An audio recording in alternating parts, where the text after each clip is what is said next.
সরস্বতী মা তোমাকে।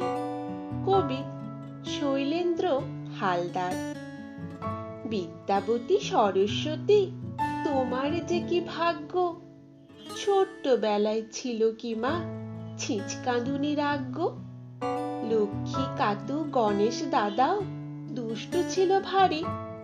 দিন রাত্রির খেলাধুলোয় ছিল কি ভাব আড়ে। মা দুর্গা কি একটিবারও করতো না লাঠি পেটা? সত্যি কি মা পড়াশোনায় তুমিই ছিলে বেটার? লেটার পেতে স্কুলেতে পরীক্ষারই হলে একটিবারও খাওনি বকা? একটু কথা বলে গণেশ দাদার ফ্যানটা দেখো, পাণ্ডিত্যের ঝুলি। নায়ক সেজে ময়ূর বাহন খেলতো কি ড্যাঙ্গুলি।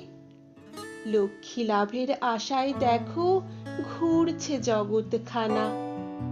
তোমার পেছনে ছুটতে গিয়ে পেটে তো নেই দানা।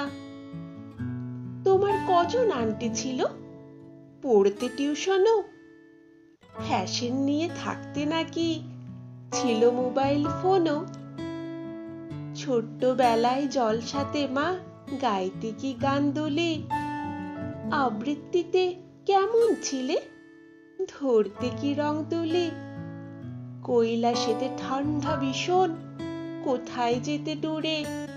কলকাতায় কি একটিবারও আসতে তুমি উড়ে? ভিক্টোরিয়ায় হাওয়া খেতে কালীঘাটের প্যাড়া। বসন্ত বাতাসে মাগো তুমিই ছিলে সেরা। একটি ছোট্ট প্রশ্ন ছিল, ভ্যালেন্টাইন্স ডেতে কার সাথে ঘুরতে তুমি? কোথায় ডিনার খেতে? ব্রহ্মা নাকি বিষ্ণু দেবী আসতো কাছে উড়ে? কিশোর বেলার প্রেম তুমি মা বাসন্তী রোদ্দুরে। কিশোর বেলার প্রেম তুমি মা বাসন্তী রোদ্দুরে।